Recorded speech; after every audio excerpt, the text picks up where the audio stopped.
in your field make you think something. This is where telepathy is born. But if you're unaware of these things, then you think that and these negative entities are able to control our perception to the weak-minded, at least the people that are. I would imagine they'd be weaker-minded, right? They're able to control perception, your interface.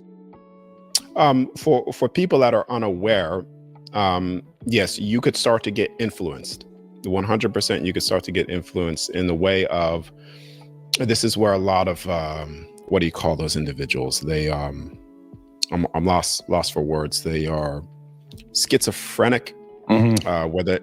So these individuals have been misdiagnosed with schizophrenia or hearing voices, when really they just have a certain strand of their DNA active, which is allowing them to access a field of energy and hear things just past our hearing perspective of the mind. So they're accessing those things, and because they don't understand it, they're influenced by everybody else's negative thought forms or negative spirits, and also et cetera, all speaking to them, and it drives them crazy.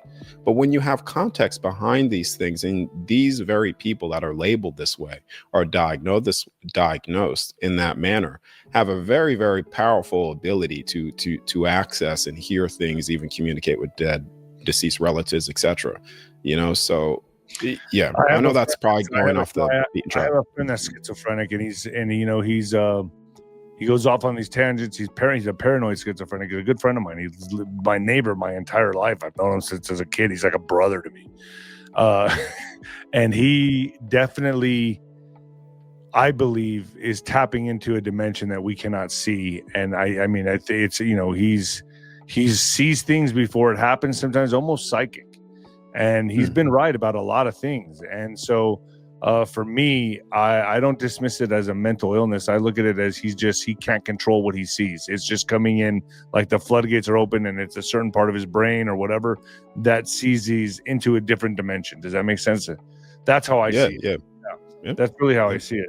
The only way I can kind of relate to this with your experiences as controlled near-death experience or remote viewing is, with my experience with psychedelics, like DMT, mushrooms, things like that. A lot of people are against that stuff. Some people are for it.